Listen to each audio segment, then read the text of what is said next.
Hello, today is August 26th, 2014. We're meeting today with Mr. William Marlatt at his home in Loveland, Colorado. My name is Brad Hoops. I'm the interviewer for RememberAndHonor.com. Welcome, Bill, and thanks for sitting down today to tell your story. Thank you. It's going to be fun. Good. Let's start out. Tell us a little bit about yourself, your date of birth, where you're born, and a little bit about your family. Okay. Well, I'm 83 years old. I was born in 1931, and I'm the second of 7 children on a farm family in the middle of Nebraska. Where would be the nearest? Near Kearney. Near Kearney, okay. Well, actually Odessa, but Odessa is only a wide spot in the road, so nobody knows where it is. I went to high school in Odessa. There were 8 in my graduating class. Is that right? Yeah.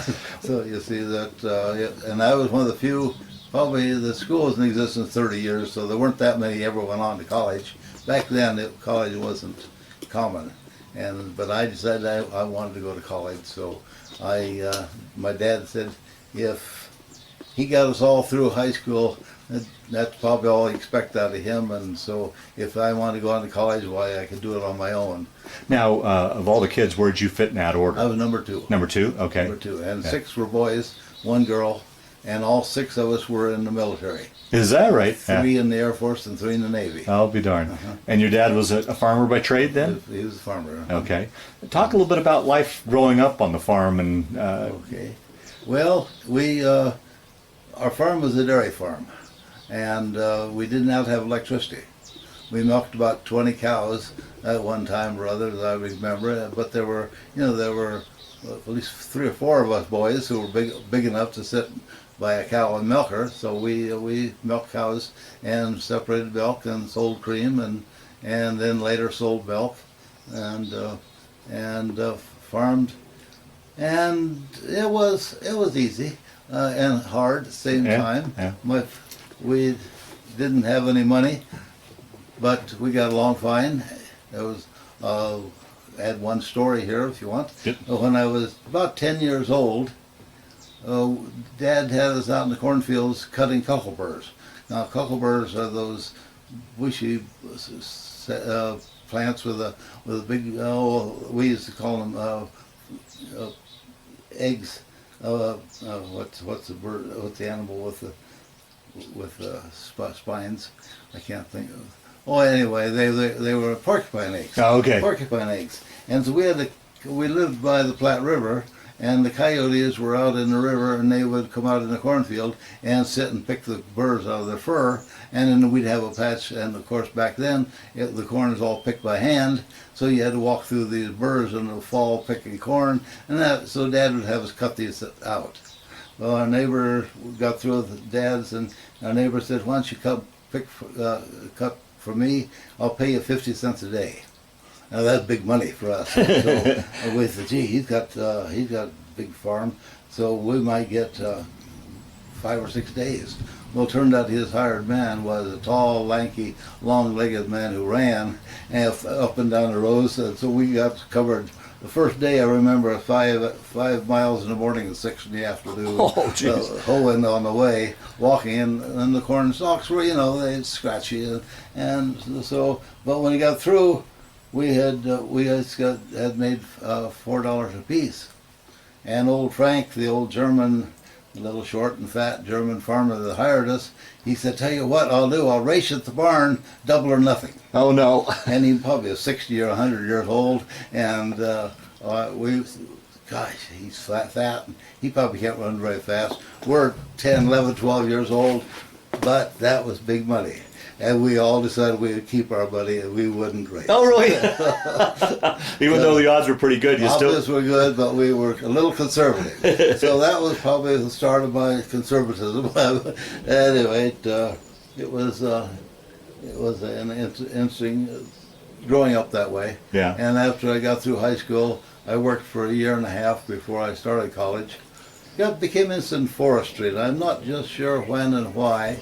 I didn't know if I wanted to be a forest ranger or something. That was a romantic idea, but I didn't. But I knew I'd have to go to college. And when I looked to see the forestry college, there wasn't any in Nebraska. And to come out here, you paid out-of-state students costs. So I worked for a year and a half, and then went to the University of Nebraska for a year, for a semester, and then worked for the next summer, and the next, again, one semester. So it took me 2 years to get through freshman year of college, and I could see that was probably going to be difficult to get a very advanced degree. But then one day, one of my roommates came in and said that, there's a Naval Reserve unit in Lincoln, and they pay $3.75 a week for one night a week to go to a meeting, and they give you blue jeans and shoes and coat, and in summertime though you had to go on a 2-week cruise somewhere on a ship. Well, that was kind of a neat idea. Anyway, and guys, $3.75 would pay for all your lunches for a week back then. The way we ate, a bowl of soup for lunch, and so we all joined the Naval Reserve Unit.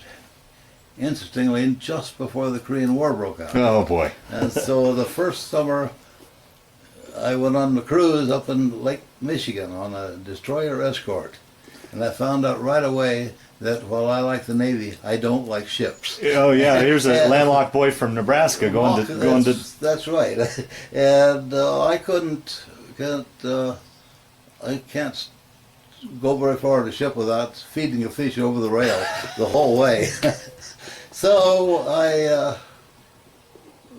but on the other hand, the Navy has a lot of jobs that don't require that you go to sea. And so when the Korean War broke out, they said, we probably will take the whole unit from Nebraska, but don't know when. So if you don't want to start college, why don't you sign up for 2 years in the Navy as a reservist? Well, that sounded pretty good to me.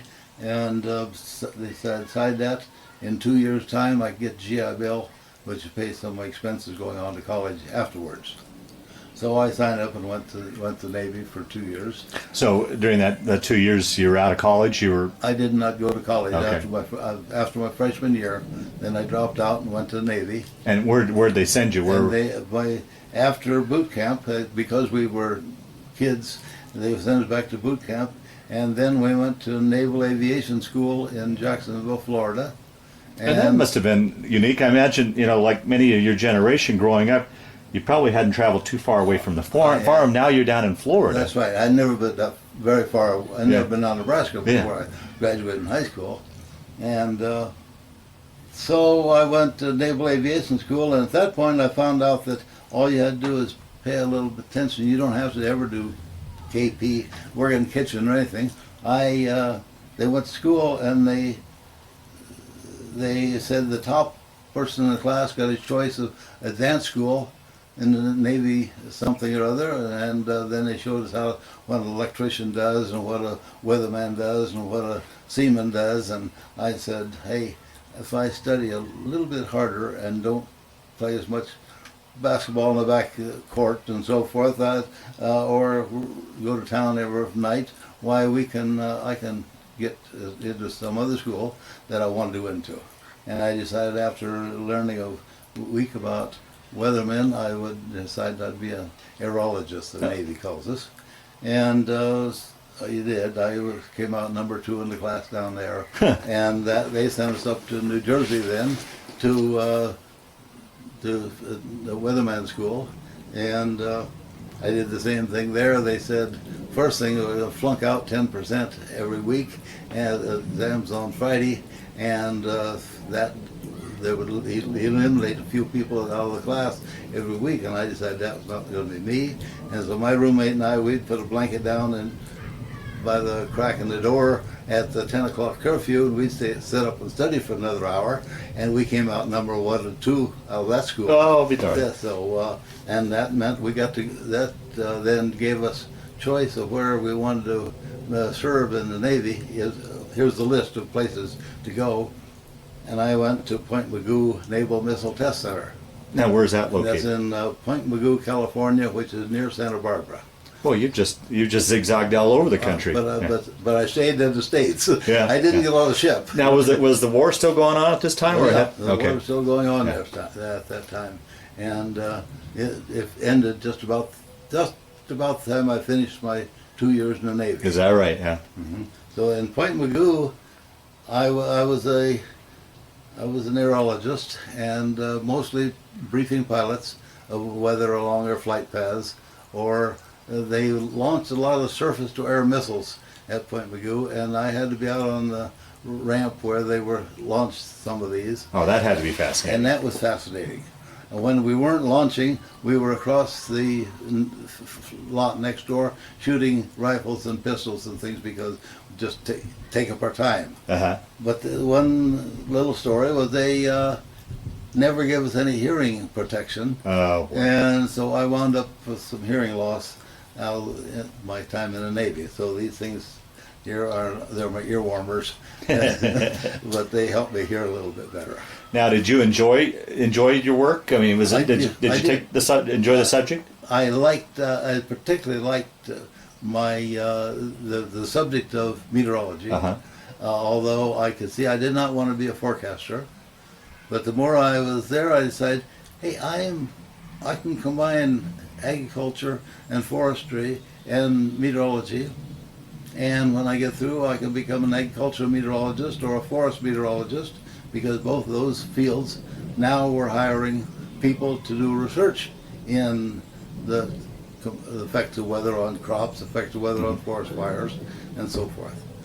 So about that time, I was come spring, and I said, I'd like to go to school next fall, but I won't get out until October. Oh, wow. And so I said, I asked permission. I went to the commander of the base. Here's this little second-class petty officer asked for an appointment with the commander. Wow. And he wanted to know what I wanted, and I said, I've been doing some studying while I'm here, and I'm ready to go back to college, and I hate to miss a whole semester. And so he picked up the phone and said, do you guys need Marlatt down at the weather station? I'm going to send him home. And he signed a paper, and I got out in the end of July. I'll be that darned. year. Huh. And so I hitchhiked from California back to Nebraska Wow. to save a few dollars. Wow. And I started college at University. Now is University of Nebraska at Kearney, since that was a local college. Uh-huh. And I got my bachelor's degree in physical science.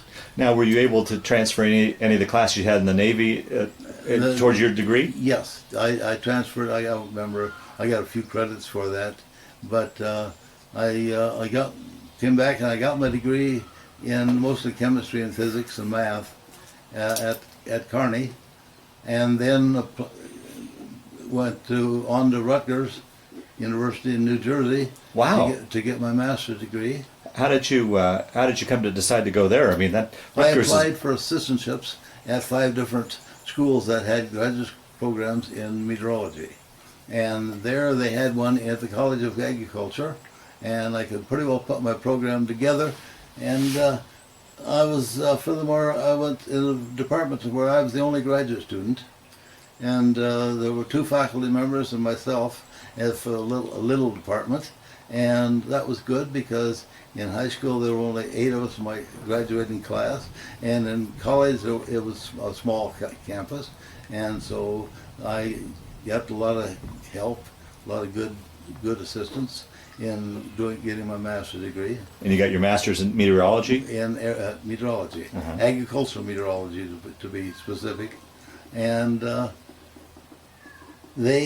when I got my degree, I had worked during the summers as an undergraduate for the Forest Service up in Priest River, Idaho. 2 summers working on. One year I designed and built a weather station that we could drop from an airplane at the scene of a fire. Really? Because they wanted to measure wind and temperature and humidity right at the fire, and so they drop them with a parachute. And so I designed this weather station. That was my summer job, and it was a fun Wow. job. And the Forest Service said, "Come when you get your master's degree, tell us when you're going to graduate." Well, I did, but they didn't answer, and I wondered why. Then, meanwhile, the department head said, "Bill, why don't you stay? I'm about ready to retire, and we need to keep 2 people in the department. Would you be interested in staying here? Well, I didn't want to live in New Jersey. Yeah, right. Yeah, I was just going to ask you what it was like. Nebraska Yeah. farm boy. You're right. Rutgers wasn't a good school, but thanks anyway. So I held them off for a while, and finally they said, "Are you going to stay here, or what are you going to do?" And I said, "I guess I'll take your job as instructor in the department." And the next day, the Forest Service wrote me a letter and said, "We have a job for you." Well, that's the best thing happened to me, because they said I could go on and work on a PhD, work full-time as an instructor, teach 1 class each semester, and then an undergraduate course in meteorology that I had. And I could work on my PhD. So I got my PhD in soil physics. That's the interaction between the radiation budget of the surface of the earth and evaporation from plants, and with some courses in forestry. And so So you got your PhD at Rutgers as I got well? my PhD at Rutgers also. I got my PhD in 1961. In 1961 and 60, the Colorado State University had an article in the Journal of Atmospheric Science saying that they were going to start this new department of atmospheric science at the university here. And I said, "Gee, that's a good place," from Nebraska. So I applied for a job on the faculty here. I also applied at the University of Nebraska, and I was accepted at both places. And also the Rutgers wanted to keep me, but Nebraska paid the most, but Colorado State, they're 52 weeks of the year, and there's weekends, at least right next to the mountains out here. There's more to see and do in Colorado, and maybe it'd be fun to help start a new department. So I got on board, and we helped build a new department of atmospheric science at CSU, which is now 50 years old, and one of the internationally recognized departments in that field. Wow. Let's back up. In the meantime, you got married. Talk back up there and okay. tell how that all came together. All right.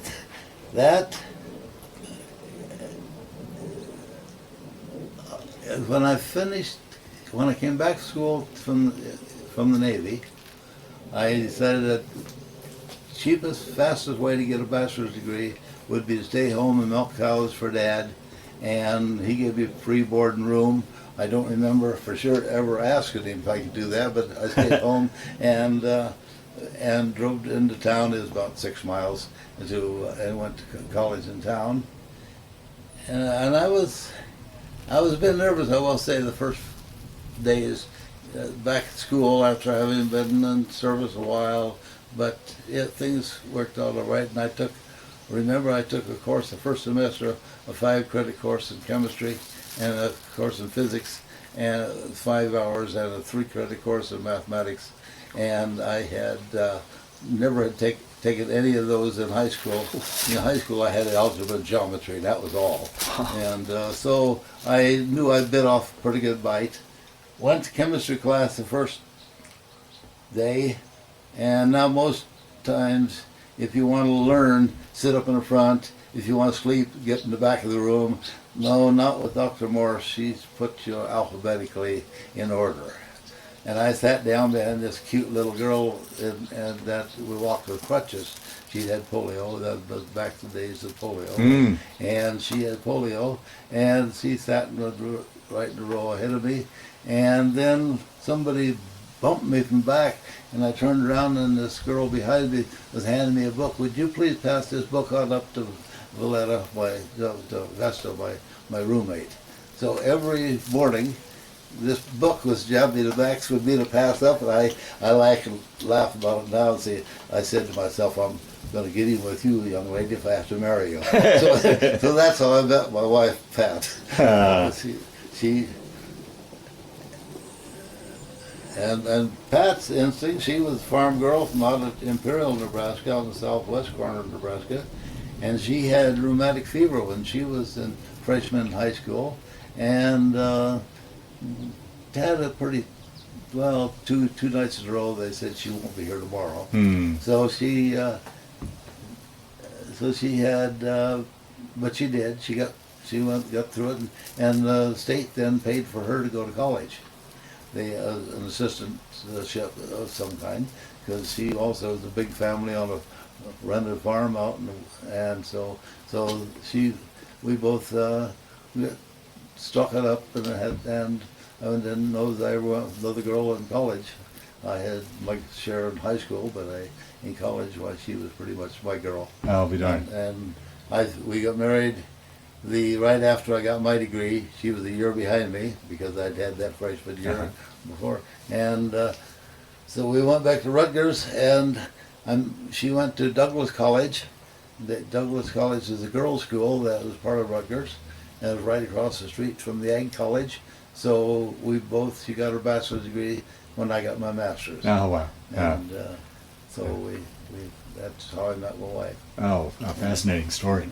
Well, let's move forward now. So you've accepted this position at Colorado State, or was it state then, or is it still A&M? It was state. By then, okay, yeah. It was just okay. And so take your story from there. Starting up, talk about a little bit about starting up the college and. Okay. Well, 1961, when I got my PhD back at Rutgers, our second child had just been born and was born that summer in July. So I put her with a 18-month-old boy and a 10-day-old daughter and a mother who was in her 70s on the plane to come out west, and I got the U-Haul truck and our trailer, and we moved to Colorado. Well, we came back to Nebraska and left her with the family while I came out and found a place to live and met the other faculty members that were just now arriving at CSU. And they put us in the College of Civil Engineering, so I actually was assistant professor of civil engineering, which is a title that didn't rest very heavily on my shoulders. But in a few months, we had our department designed and put together, and for master's and PhD only, no undergraduate program. We would teach a course or two for seniors, but not make a major undergraduate program out of it. And that's the way it's always been at CSU, that its emphasis has been on research. And so I was a assistant professor. Things fell together nicely for me at different times in life. I made associate professor in 2 years, and I made full professor in 7. And what's a normal track for that? Normally it takes about 15 years. Really? Yeah. So about half the time it normally took. And there was part of the reason was I was being enticed to go. School of Mines at Rapid City and wanted me pretty badly to come up there. Their department was headed by a man who used to be in the department down here, and he wanted me to come up and join him. And I decided no, I wouldn't. But in doing it, they decided to keep me here. They promoted me to full professor, and I was there. And another very unique, interesting, the Lord was with me. The Lord blessed me a lot of times. What it was, I didn't quite know why, but He did. I had, just as I was finishing my PhD, they announced on the radio one night that the Russians were launching Sputnik.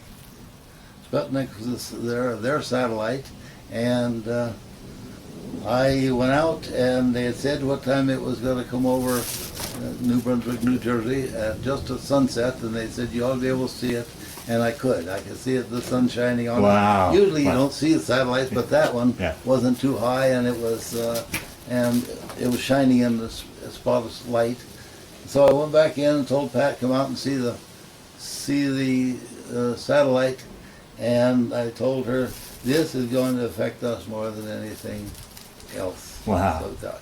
Well, a matter of a few months later, the department head in atmospheric science here at CSU, named Herb Briel, one of the famous men in the field of tropical meteorology, called me into his office and said, "Bill, we're having a little committee meeting at University of Wisconsin to talk about the satellite programs, and I can't go. Would you go in my place?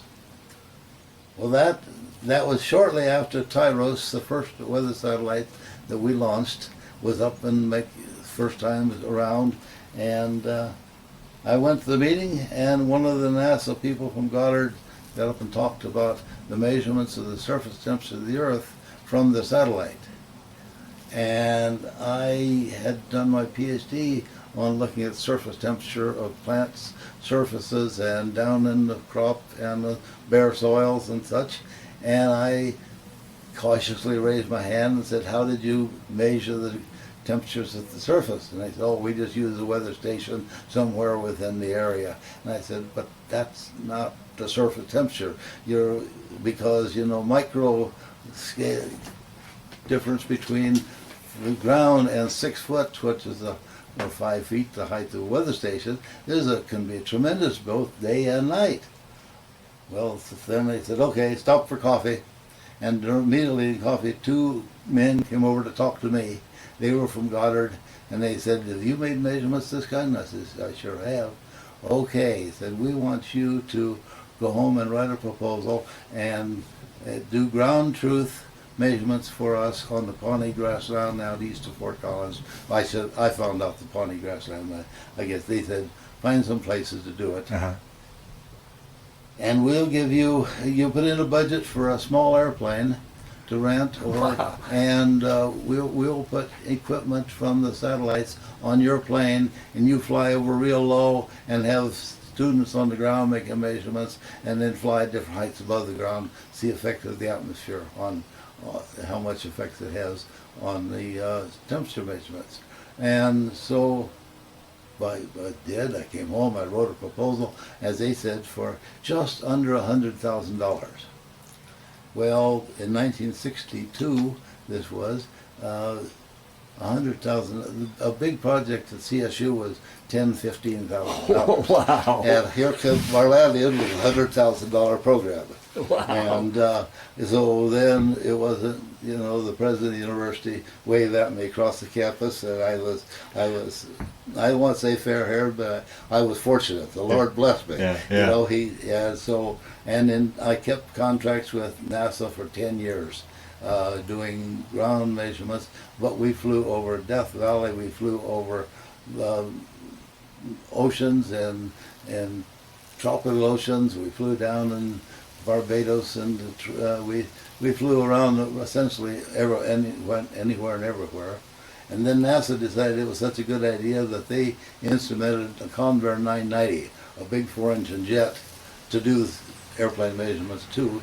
And so then we'd have my students on the ground, let's say on a boat on a lake, and me flying very low and climbing up to a little ways, and an airplane flying over 40,000 feet, and we'd compare the measurements, simultaneous measurements of a target on the ground. Well, that was fun research. I've enjoyed it greatly.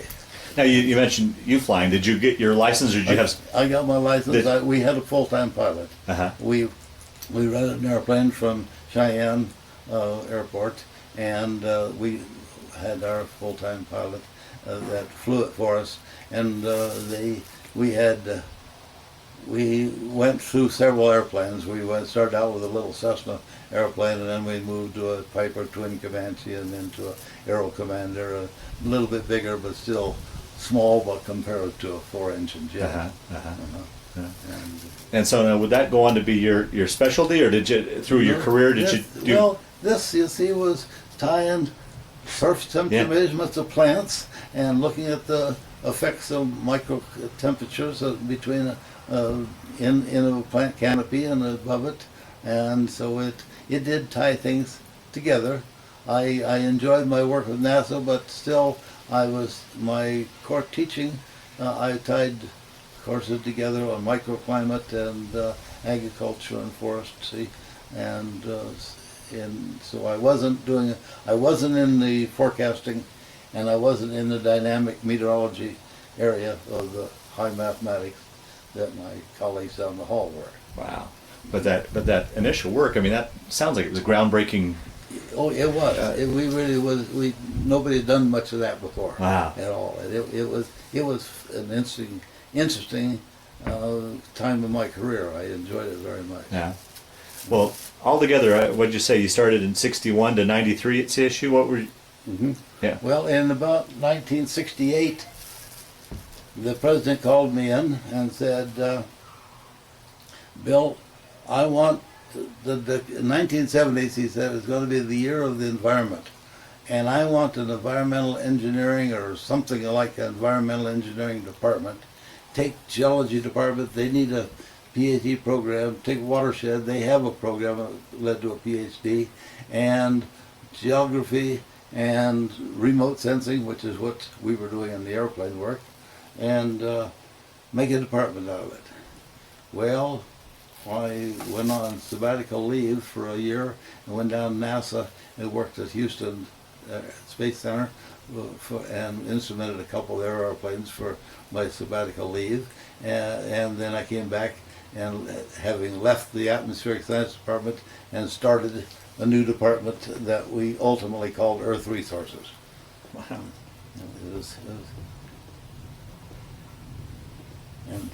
And I was the first department head of Earth Resources. Wow. Eventually grew to 17 faculty members. It was a pretty good-sized department.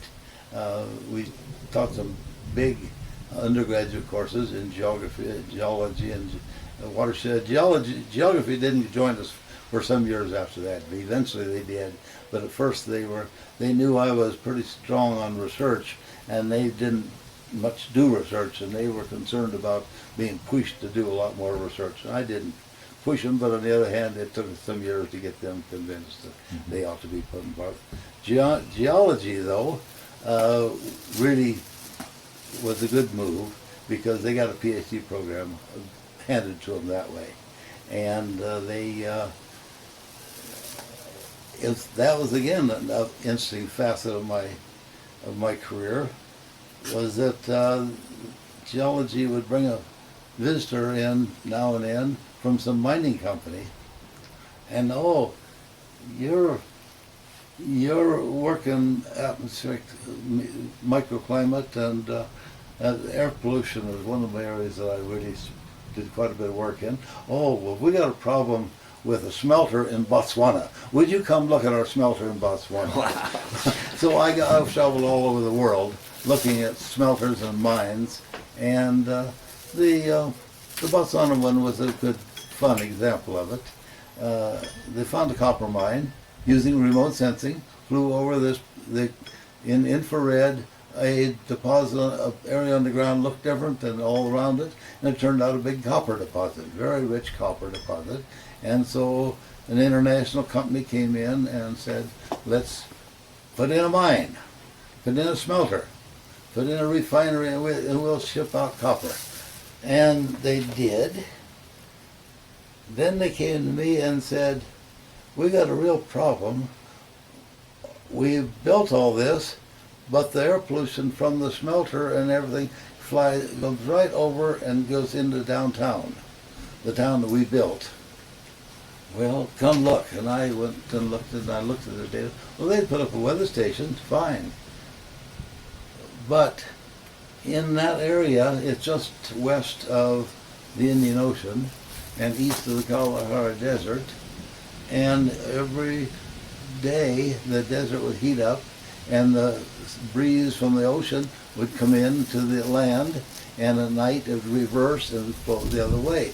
Well, they put the weather station up, but whoever analyzed their data put the wind data in exactly backwards. Huh. He thought an east wind meant the wind was blowing to the east, not from the east. Huh. And so they built their town downwind of all of their pollution, so that nighttime it was terrible.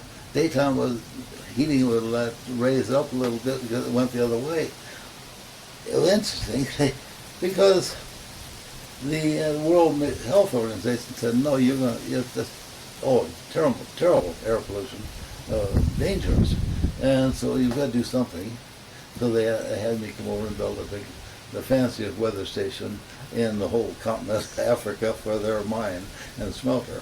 That was the kind of work that I had a chance to do. Now, would you do that on a consulting basis or through the university? Generally, I didn't try to do it through the university. I did quite often. The companies, particularly, didn't want me to. They wanted me to do it as a consultant. So eventually, I started a little company called Marlatt and Associates to do it. But usually, I'd hire a graduate student or two to help me, and when we would collect the data, then I'd go back to the company and say, look, I could sure get a good thesis out of this from a master's student, and they would give you the credit for the research, and they like that. So the students would get paid, usually better than they would on assistantship, and we would go do some fun work. We worked on every continent in the world. Wow. And I had projects, be either research or consulting or some kind of and so it gave me a chance to, for a farm boy from Nebraska that had never been down to Nebraska until I was growing up, I wound up ultimately visiting away from the airport in 97 countries. Is that right? I've traveled. Wow. I have a chance to travel a lot of places around the world. You wanna... Yes, that's raining just a little bit. Let's move over. Yeah.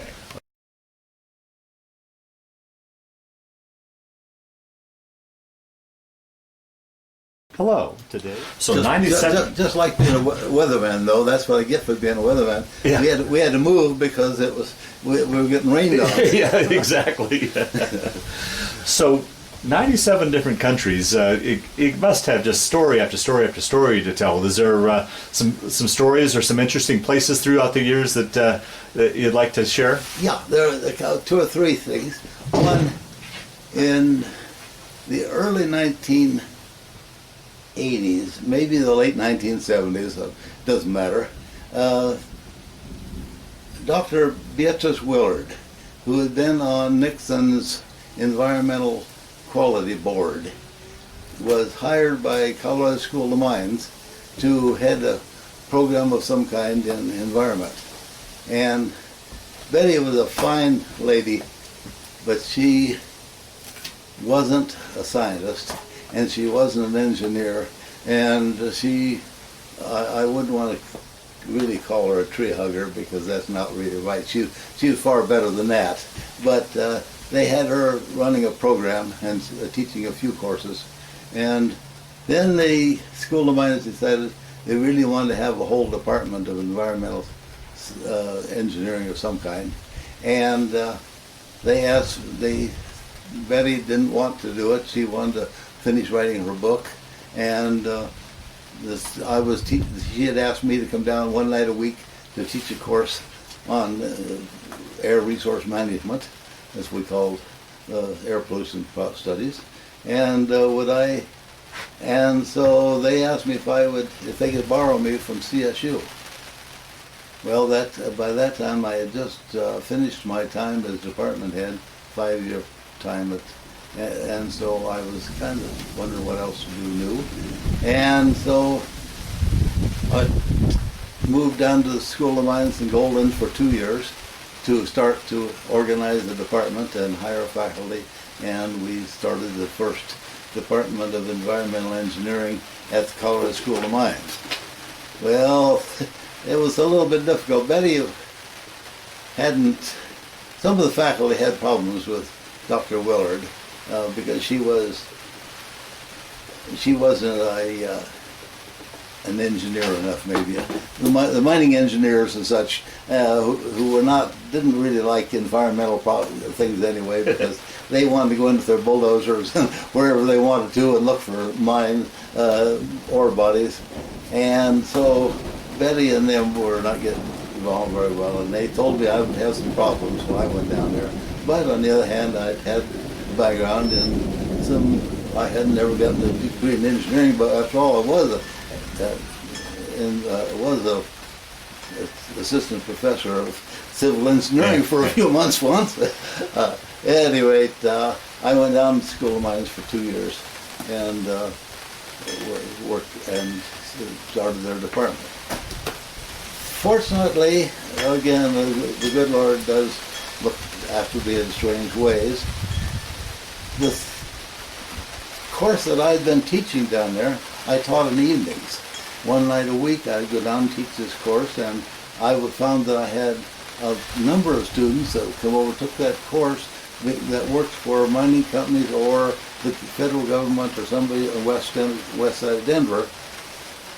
Well, Bill, where we left off before, ironically, we got thrown away by the weather, you were teaching that course down in Golden, and you said you had all these various people coming to your class. Yeah,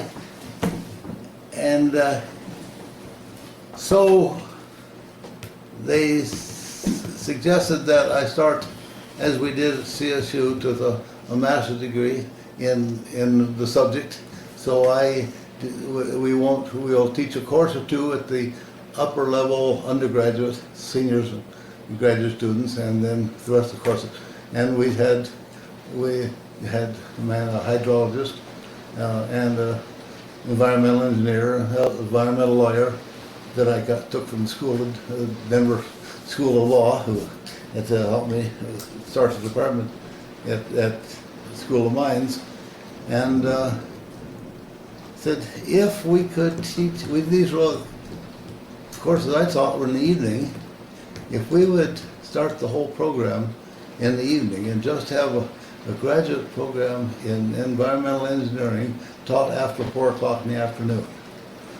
And so we managed to twist enough arms from other faculty in other departments to have them teach a course that we needed in the late afternoon. And so I didn't have to look for research grants and monies for students. So because we get all kinds of students from western Denver, from the Federal Center and from the mining company, well, various engineering companies, that was, I said, hey, I can get a master's degree and never lose a day's work. And so that's what we did. And the department now, it was a few years ago the largest department at the School of Mines. Is that right? It Wow. was because, mostly because they could attract students that did not need to go to school full time, and therefore married students or people's families could come back and get the advanced degrees. Oh, It worked out beautifully. So that was the third department you had started up then. That's right. That's right. One more. One more. One more. One of my research. It's another long story. One of the things we did in a class I taught at CSU was on micro scale, and so we looked at the temperature of the town. How much effect does urban development have on temperature? And so I lined up all my students at the west end of Fort Collins with a thermometer and step out of a car every 10th of a mile as they drove east in night and measure the temperature alongside the street, off the not above the pavement, but as they moved east. And we drew a map of the minimum temperature, the nighttime temperature of Fort Collins. And that was kind of an interesting thing to do. One of my students was a good mathematician, one of my graduate students, and he said, you know, by taking the temperature and the terrain and this mathematical equations that he wrote all over the blackboard, he says, we can draw a map of showing where the wind should blow because the temperature changes. And we started working on it, and we ultimately developed what was called the winds model, a effect of terrain and temperature on wind patterns. And then we expanded it to find the places in the mountains where the winds would blow normally down from different directions. You know, background wind in the northwest, say, all right, what direction does it blow at this point and down in the canyons? And it worked pretty well. And so then we developed another computer program called TAPAS, Topographic Air Pollution Analysis System, that used that winds model, and we'd find the areas where wind would slow and converge where air pollution from any source, you could track it when the arrow's downwind and say, okay, this is your dangerous spot. If you have this direction winds and your air pollution source, like oil shale, was paying most of the stuff for these studies to be done, and it worked very well. Well, about that time, a man from a school in Australia came over and spent his sabbatical year with me, and worked on the TAPAS model. And then he knew I was scheduled for another sabbatical leave, and so I spent my semester over in Australia working for him. And since he didn't have any research thing for me to work on, what they wanted to do was to start a master's program. Well, yeah, obviously that was going to be kind of easy and fun to do, so I started another department. Actually, I didn't start it. I put all the materials together for them to start a department of a master's degree program down over there. So, yeah, it was. One story I'd like you to tell, I'm sure there's a lot of other stories in your overseas travels, was your time in India with Gandhi. Okay. This was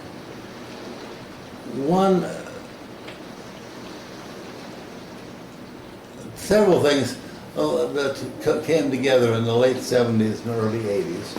One, there was an organization established in the United States called CAST, the Council on Agricultural Science and Technology, where we picked people from different universities to come together as a team to analyze some problem of agriculture that could have a report for Congress from the science field that would be written at the level the congressman would want it. So I managed to be appointed to that council by the American Meteorological Society because they wanted somebody with agricultural background and meteorology, and so I represented that field for a number of years. I did that, and as a result of that, I guess, and the environmental problems worldwide that I was becoming more acquainted with,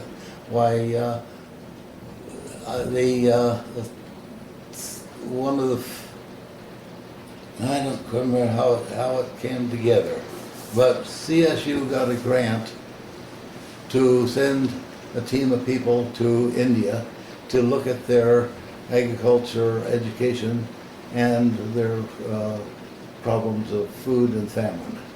And so I was named to that little committee that went over to India to look at food and famine. And in fact, they had us take what we laughingly called stomach tightening lectures for about 6 months before we went over there, because we were going to see some things that they said we might not ever want to see when we did. Wow.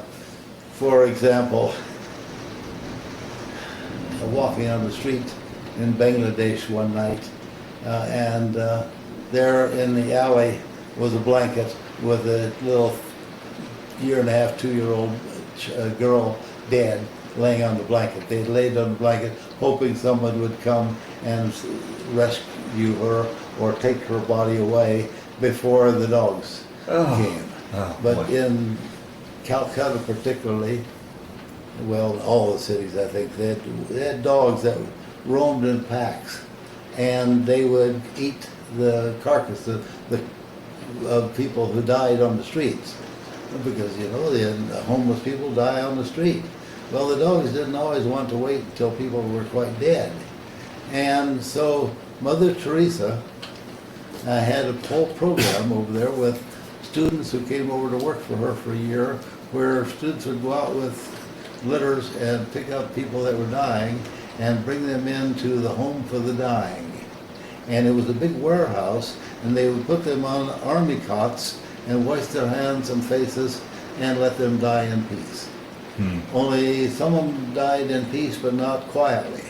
And so I stood there for a half a day with Mother Teresa and looked at people dying and crying and wailing and slicing their arms and these young people giving them water or wiping their brows or whatever while they died in peace. Wow. And so the dogs wouldn't get them. Well, that was one of my experiences in India. And of course, along with that, it's a remarkable thing to spend a half a day with Mother Teresa. Really? Yeah. That was one of the highlights of my life. Oh, absolutely. But in addition to that, we managed to have a meeting with Indira Gandhi, who was then Prime Minister, and she. I don't know quite how it happened, but at the end of our meeting, I guess I had just asked her a question, and I don't remember now the question, but it had to do with population problems and environment and food and agriculture. So I was walking with her down the sidewalk, and she stopped and put her hand on my arm. I remember that distinctly. She said, "Dr. Marlatt, what would you do?" And I don't remember how she worded the question, but it had to do with population control. And my reason I can't quite remember is because along the sidewalk where we were walking, every few feet there was a guard with a machine gun. And I hadn't walked between machine guns very often in my life, and I thought, my gosh, what's going on here? But they were just guards, and they were standing at attention as we walked by. And remember, Indira Gandhi essentially ignored them, and we kept talking.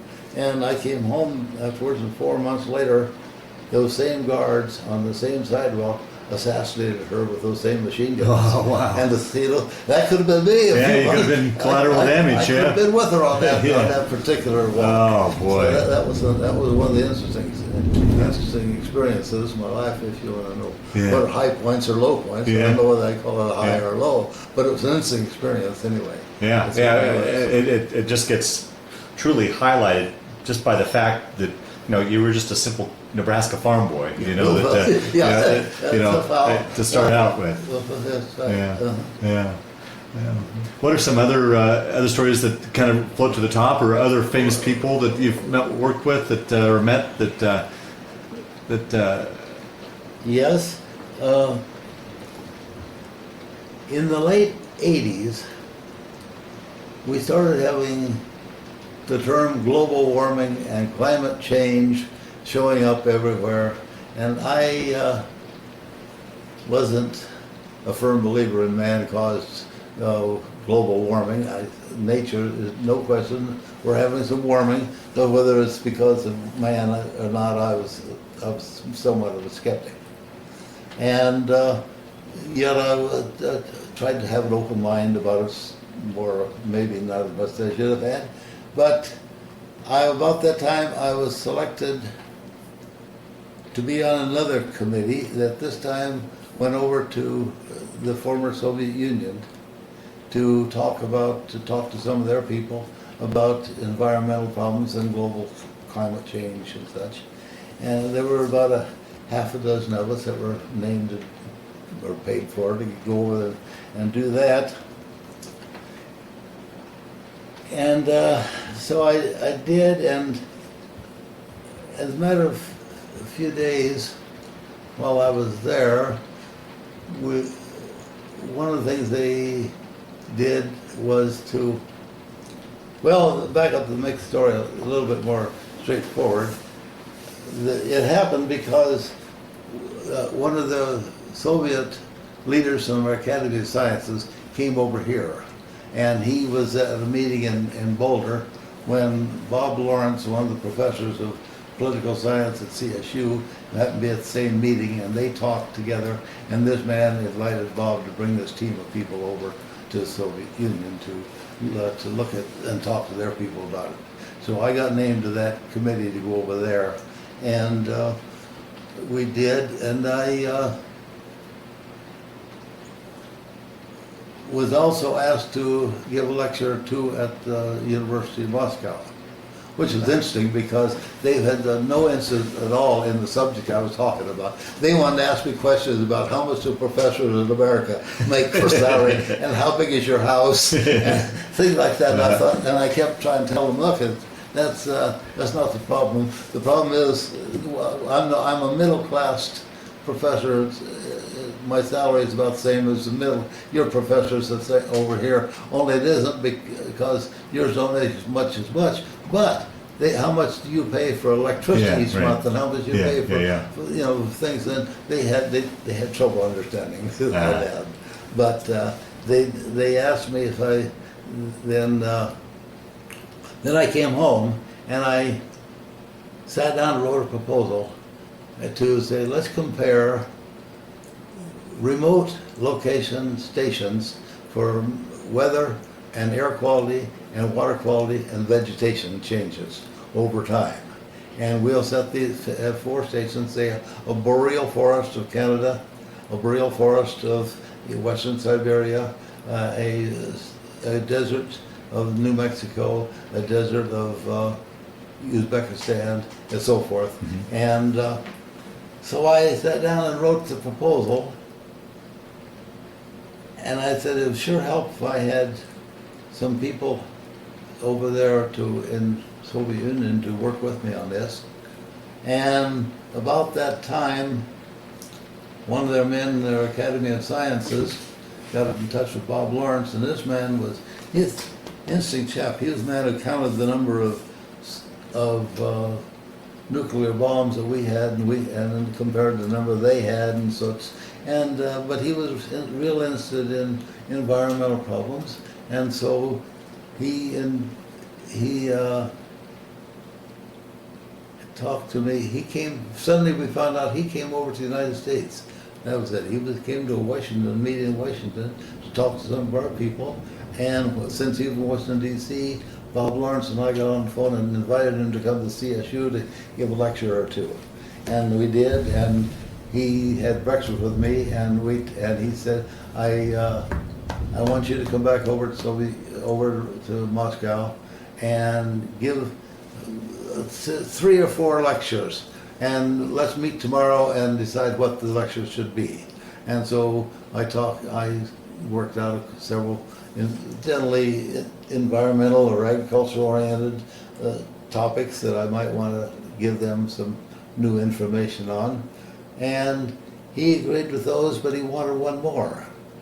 And here the one he wanted one more was the Christians' approach to environmental stewardship, or something to that effect. Mm-hmm. He wanted to have a Christian's approach to it. And so that was a high point in my life, maybe, was a lecture I gave to the National Academy of Sciences of the former Soviet Union, by this time Russia, on the subject of Christians' approach to my field. And that was, I'd say it had been one of the high points of my life. Is that right? Yeah. To do that to the atheist country of the world. Right. And they wanted, and I had about 75 people in the audience that afternoon listening to my speech, and every little bit they would stop and talk among themselves and ask this Natasha, the red-headed girl that was doing the interpreting. They would say something to her and then talk among themselves. And finally I said, wait, am I offending someone here? Am I saying something that people don't like? No. Some of them speak some English, and I don't necessarily translate it exactly correctly, and they want to make sure that every word is translated properly. Huh. And I thought that was really, really fascinating. Yeah. And so at that time, Dr. Kiempowski lined up for me to go down to an area in the southern Caucasus Mountains to meet with the director of their high altitude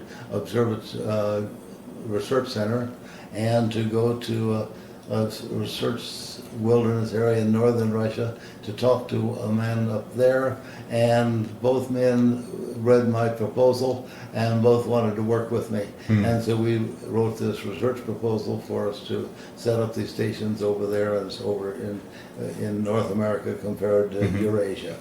And that was one of the fun things, and we got it funded for ultimately about $1 million a year.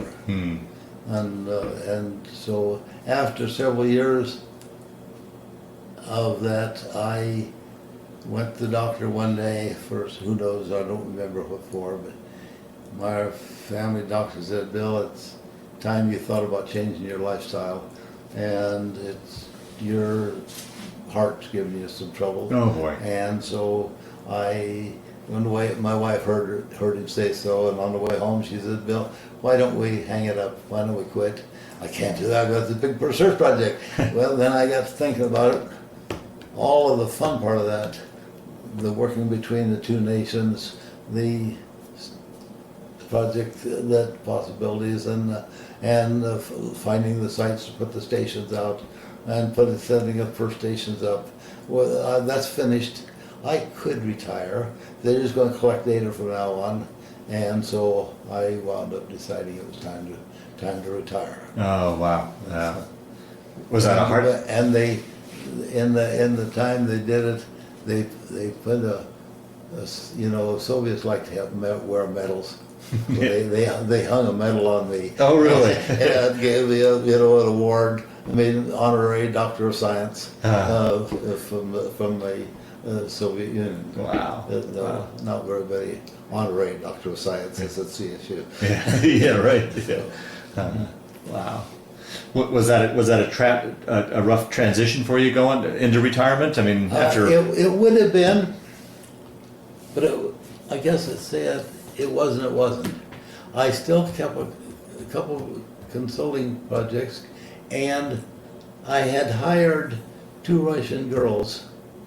They worked for the Academy of Sciences to be my interpreters over there and to be my administrative assistants. And the project still kept going here without me. They transferred it to another faculty member and the Department of Interior man that was stationed full-time here. One of the girls that hadn't started working for me yet at that time, worked for the Academy of Sciences, went on a trip to, of all places, to Sicily with Dr. Barenboim, one of the 2 men that I set up the project with, and they learned at that time they told the people at this international meeting of some kind or other that they were going to, about my setting up stations over there. Well, the international committee that they were talking to was interested in setting up a big international monitoring program with 600 low-level satellites looking everywhere at the ground, every spot on the ground every 4 minutes, and measured with resolutions of let's say less than a meter squared. Hey, now we can track a truck or a tank or a convoy moving, and so they called me and said, "Would you serve on this international committee?" Well, I'm retired now. Yes, of course, I'd be most happy to do something like that. And it was led by Dr. Edward Teller, the father of the H-bomb. Oh, really? And Dr. Teller, now old and retired, but still very, very brilliant and smart. And so he and I became very good friends over a number of years. And it was really funny. I came into my office that day, and the secretary said, "You have a telephone message here from Dr. Teller." And I said, "You mean the Dr. Teller?" Just joking. And she didn't know what I was talking about. And so I picked up the phone, and it was the Dr. Teller. And he wanted to know all about my project over there. And so I spent several years working on that possible new project. And I hate to say this, but the project ended in a very sad state of us going to the new Secretary of Energy, and she's saying, I'm not interested in that kind of work at all. Period. Goodbye. Wow. And that was essentially the end of it. And we had a team of people from, I guess, 12 different countries and the one thing I got out of that, I got a coin I'll show you in the other room, a peace coin, the first missile that the Russians decided to pull up out of the ground and melted it down and made peace coins out of it, and I happened to be at the right place at the right time. I was given one of the peace coins. So my transition from full-time work to retirement, had that project go on for 4 or 5 years, and also I had several other smaller projects. I wrote the monitoring program guidelines for the country of Peru, primarily mining guidelines. What you should do, what you should measure by the smelters, by the mines, and so forth in Peru, and other projects similar to that. My problem was that I had made a policy never to go out and knock on doors looking for consulting work, and so I found about that time that the people that were hiring me to be their consultant, mining companies or somebody, were retiring, and the young people taking their place had their friends. And so I said, well, I don't need the money, I don't need the ego. Why? I don't care if I don't have another research project or another consulting project for a while. And so it tapered off slowly enough that I didn't. I've been retired now for 20 years, and so Do you still dabble at all in any sort of projects? No, or? no, I really don't. Yeah. I give a lecture once in a while, not very often anymore. Yeah. Uh-huh. Yeah. Oh, fascinating, fascinating stuff. So, Yeah. What have you done in your retirement years then to fill the time and to keep your that curiosity and mind working? Other than nothing. I am not. We had a fifth wheel camper, and we traveled around the states quite a little bit.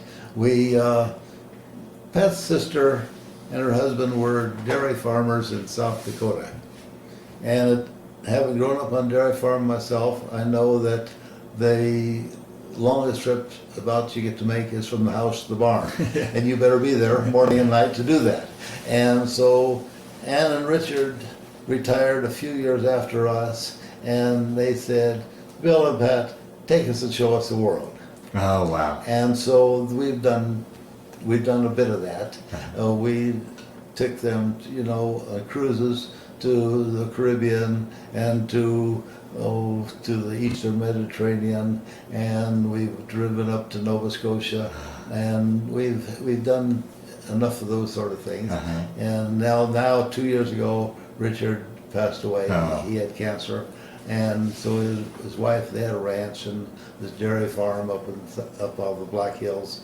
So we are together with her very frequently, and just this spring came home from a cruise. We flew to Buenos Aires and then went on a ship down around the Cape, the southern tip of South America, back up and flew home from Santiago, Chile. Oh, nice. If you haven't done that, that's a fun experience. Yeah. That Cape, it's in the meteorological area of the world called the Roaring Forties.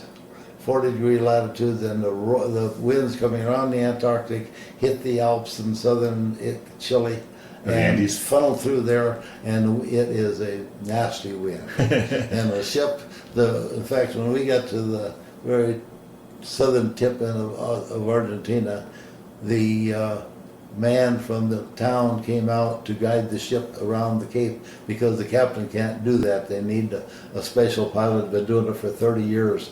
And he said, normally I go between these two islands, but I don't want to have a whole shipload of sick people. So we're going to go around this other island. It's not quite as windy over there. And so that was our latest fun experience. I don't know we don't have anything lined up right now, but hopefully something will come along. Is there, in all your travels and such, is there any place you haven't been that you'd like to go to, or someplace you'd like to go back? Or no, someplace I've never been. If you take a the satellite circle that puts Jerusalem at the center. I have never been in the Middle East. And right now, I don't really care to go to the Middle East. Right. But I would like, I had one chance one time, and it fell through. And so that is an area of the world. My trip to my work in the Antarctic was a disappointment. Really? In many ways. Yes. Greenpeace, you've heard of them. Not my favorite organization, but they came to me and said, we have a station down in the Antarctic, and we've found that we can't afford to keep it going. We're going to take it up, help us decide what we need to do to remove everything so it looks like nature and that we'd never been there. And so their staff member and he came to see us several times, and I outlined from pictures and more pictures and maps and such of what they needed to do to remove their station entirely. You know, the path that goes out to their outhouse, and they take the outhouse down, bury it, rake the area up so it doesn't look like the path going out to somewhere, etc.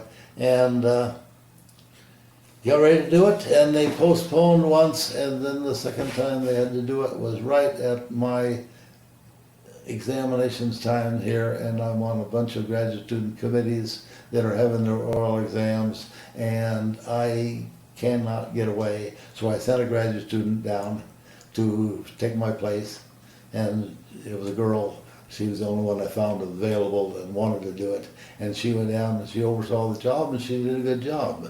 But between you and me, I think they dumped the barrels of soil off the ship halfway back, back to South America.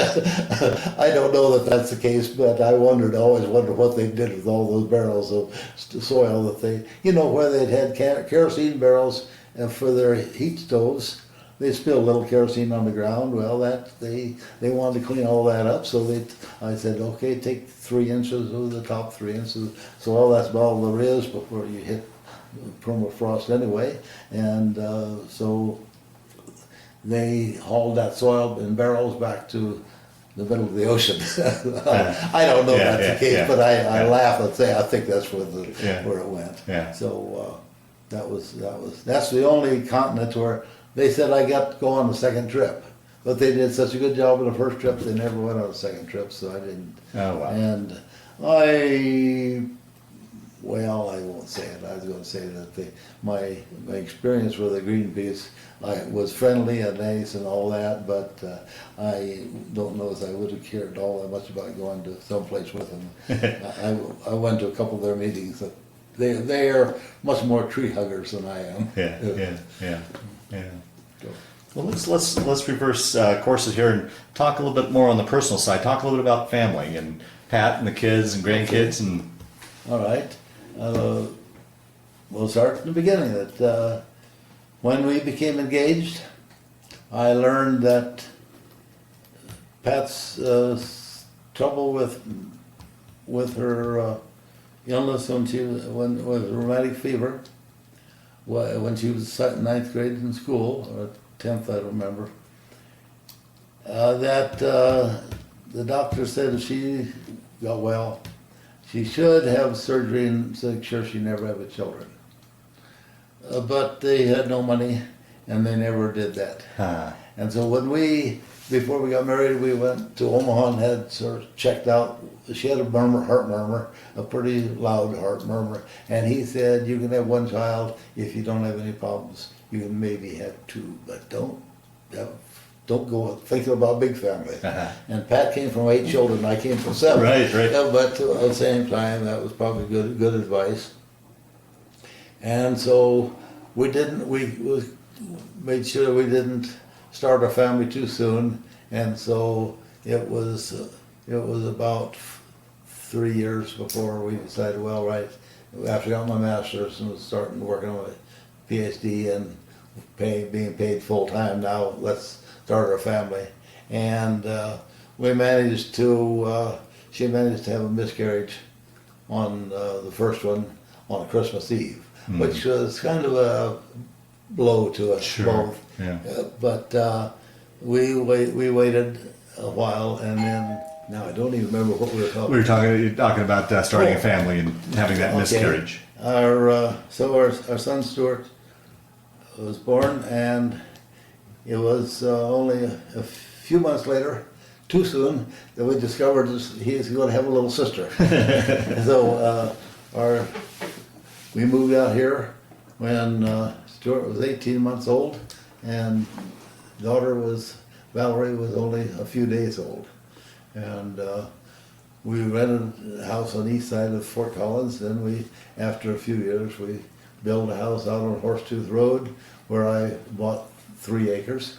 Back in the days when 3 acres wasn't all that big a deal, but gee, I'm glad I did it when I did. Yeah. We had irrigation water, and so we had our kids' ponies and horses, and we went in boots and spurs and all those things that people normally did back in the 60s and 70s more than they do now, I think, in Fort Collins, Loveland area.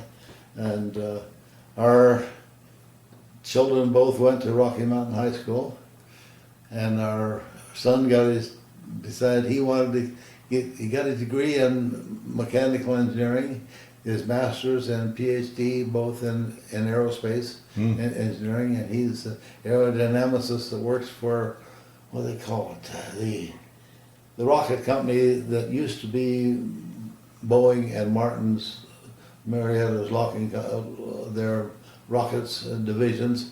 They merged them together and made a new company out of it. And they build rockets and launch rockets. And he's their theoretical, and I'm pretty proud of him. The company is 4,000 people working for it, and they chose 8 of them to be fellows in the company, and he was one of the 8. Wow. So the fellow means he doesn't get fired ever. So that's and he's done very well. Excellent. Our daughter became a missionary after she got her degree, and worked in Japan for several years, and then came home and married a young man, and they went to work for Campus Crusade, and worked there for 17 years or so. Then he's an artist. They branched out on their own, and they still live in Orlando, near Campus Crusade. But she's fairly artistic, and she does pottery work, and he does paintings, and but he's really works in movies, and he's the art director of movies. And I don't know if you've seen any of the really Christian movies that have shown up in Fort Collins in the theaters in the last couple of years, 2 or 3 years. He's worked on those. Oh wow! Yeah. So, Yeah. and, Any grandchildren? Great yeah, grandchildren? they have 2 grandsons. Stuart has 2 boys, both in college, both, interestingly enough, English majors. Oh really? Yeah. The older one, John, goes to CSU. He's a senior, and he wants to be a technical writer. He started out in technical things. He said he likes to be a technical writer. So he's finishing his bachelor's in that. He's got about a year to go, I think. I'm not sure. He's taking time off to work and such. And David, the younger one, just started at CU this year. Again, he wants to be an English school teacher. And both of them, I thought, would probably follow their father in the engineering orientation, but they said no. I'll be They darned. want to do something else. Yeah. And our daughter, Kirk and Valerie, have 2 daughters. So we have 2 grandsons and 2 granddaughters. And the oldest granddaughter, Hannah, just graduated high school this spring. And of all things, she wants to go into training dogs for rescue work. She's had a dog that she trained for a show dog, and now she said she wants to go into emergency work, medical work, and then get into the parts where they train dogs. And I found out at CSU that most students change majors about 3 times. So what our kids want to do when they are a freshman or sophomore in college may not be what they wind up doing in their life work. And Nicole, the youngest granddaughter, she was sophomore in high school this year. and she's been homeschooled up until now. So we'll see how she does. Right. Yeah. Well, Bill, we'll start to wind down this interview. Is there any stories or anything you wanted to talk about that have kind of floated to the top as we've been sitting here, or anything that I didn't ask you that you want to talk about? I know we probably only got the tip of the iceberg of your story, but is there anything we've left out to hopefully give a fairly well-rounded story of your life? Ooh. Well,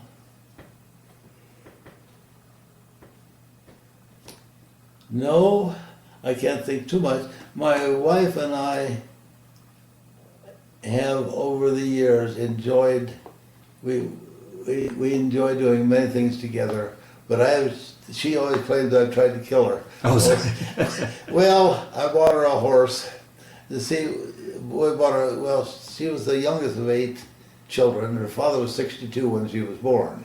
So she was sort of treated with some degree of carefulness. Yeah. And on a farm a long ways from town, so that she never learned how to ride a bicycle. I bought her a bicycle. She never wanted to ride it fast enough that she could put her feet down on the ground, and so she never learned to ride a bicycle. So I bought her a horse, and she rode a horse some. We had 4 horses because we were boots and spurs and doing things together. And she and her daughter rode up to Arthur's Rock one day, and her horse jumped over a little gully and stopped, and she didn't, and got off and got back on and came home. And Stuart and I we'd been deer hunting that day, and we came home, and Pat said, I'm broke, take me to the doctor. And they x-rayed, she broke her pelvis. Oh! And rode all the way home from Arthur's Rock with a broken pelvis. Now so then I bought her skis, and she put them uphill and fell downhill, and tore all the ligaments out of one of her knees. And she said, "You're just trying to kill me." So then I suggested a motorcycle, and that was the end of that discussion. But we have canoed a lot. We went to wilderness areas up in Minnesota canoeing, and we canoe around here quite a little bit. And we like to fish, and we fish have a little 1.5 horse motor on our canoe, and go to Lon Hakeler Reservoir somewhere, and she sits up in the front facing me, and I sit in the back and run the motor and put the fly on her hook, and she throws it overboard and trolls along while I'm getting mine ready. Oh, she's got one. She reels it in, and I net it, take it off, and she tossed the hook to her, and then I put it on the stringer. And meanwhile, I got another one, and by the time she's cut her 6th way, I haven't got the line to water yet. So that's been the way we've lived quite a little bit. Her didn't realize it, but over the years she started limping quite a little bit more in the last few years. Her one leg wasn't straight, and she just had her knee replaced 3 months ago, and they said that was caused by that time when you skied and fell down and tore the ligaments because it didn't grow back straight, and so now she just now has straight legs, and she's happy as can be about having just had her knee replaced. But as a result, we haven't done any canoeing all this summer. She didn't think she could climb in the canoe and be able to get in and out very easily with a leg that's just freshly operated on. Wow. Well, you've seen a lot and done a lot in your past. An incredible life to date. Can you offer any future thoughts or predictions about what you see in the future? Kind of a wide open question, but it is a wide open question, and it's a very difficult question because I have tried to follow world politics fairly closely. Just rubbed shoulders close enough with Indira Gandhi and Mother Teresa. I have a letter from Yeltsin thanking me for some, us from doing something. And of course, I told you they pinned the medal on me. So I probably more interested in world events than some people are. And I will say that right now I am pessimistic, and I am discouraged about some of the things I've seen Really? happening Yeah. in Washington D.C. Yeah. I am fairly conservative by nature. I don't know why. I get farm boys, I guess, and so I would like to see Ben Carson become our next president. Most people I talk to don't know who Ben Carson is, and I haven't had the opportunity to shake his hand, and I think that there is a man that's common sense and background that might turn our country around, but we have a hard time, a long ways between now and getting him into the White House. So that if I were to have a little political ending to my speech, I will have to say that I would hope that we will turn around this apparent madness that we're doing right now in the worldwide, and I don't like at all. But maybe the Lord willing, the Lord knows what's going to happen, and I guess we just have to trust Him. Very good. Well, we'll close. Do you have any sort of closing statement you'd like to make to friends and family that'll watch this tape, just to round it out and close it off? Yes, I will. Hey, wake up! I don't think that's the case. Well, that's what I think. Probably I better tell the family. Was when they look at my pictures, that's what I have to tell them. Yeah. Well, Bill, I want to thank you for sitting down to tell what I think was a very fascinating story in life to date, and I appreciate you taking the time to do that. Thank you very much.